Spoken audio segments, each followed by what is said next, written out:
sounds like a lot of fun. And for folks who want to get to the water park here at home, we got to do that earlier here in this afternoon, because by mid to late afternoon, we are talking about another heavy round of rain. You see the same setup we have in place. We still have this stalled front out right across the southern Georgia, the first coast here. This has been like a magnet for moisture. In fact, we've been tracking just deep, rich tropical moisture all the way from Central America into the Gulf and here at home. And this flow continues at least for the next few days. The question is, yeah, we're going to time out that rain for you so you can help plan ahead. And we've already seen some areas with 6 inches or more of rain, especially in Riverside, on average about 1 to 3 inches of rain. And we could see yet another 1 to 2 inches of rain as we head into today. So it's not going to take much for a saturated ground to really fill up with water and cause some more localized flooding. So we're talking street flooding as the main impact today. Notice Brunswick to Waycross back into Lake City. You see some blues and some purples here,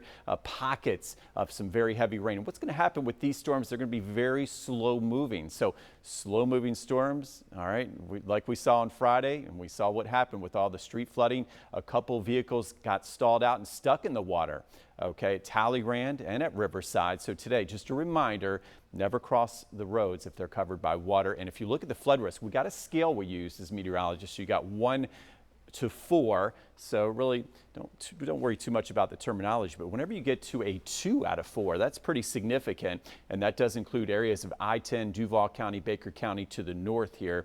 That means, yes, there could be some flash flooding within 25 miles. So that'll be our main weather impact. That's why we've got the weather impact alert, trying to keep you safe on the roads. Let's look at all the numbers together. I showed you that deep flow and that tropical moisture, stalled front, same setup. Today, though, the winds in the atmosphere are even lighter. So if you look at this, we're clicking here.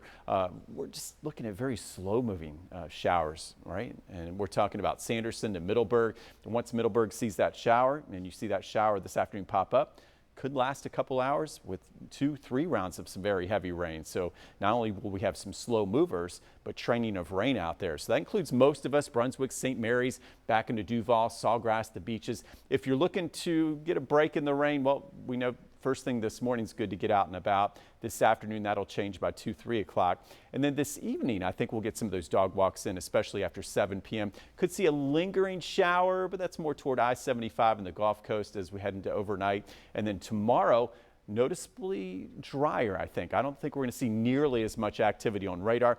Still calling for some rain, though. Okay, some isolated, widely scattered showers as we head into late morning, early afternoon. But notice 1 o'clock, pretty quiet on radar, right? 90. So if we get one of those isolated showers, probably earlier in the day, right around lunchtime. And then as we go into the afternoon, much drier. And then on Tuesday, a quiet start. And I think Tuesday's the last day of this very active weather pattern where we start to see, yes, more storms fire up. They'll be more widespread by late day. So Tuesday's the day to watch for possible strong storms. So today, it's about the flood risk with our weather impact alert, 88 degrees, high rain chances. Then we start to see Monday. Yep, notice I've lowered the rain chance to 40%. Could see a pop-up shower storm by early afternoon with that high of 90.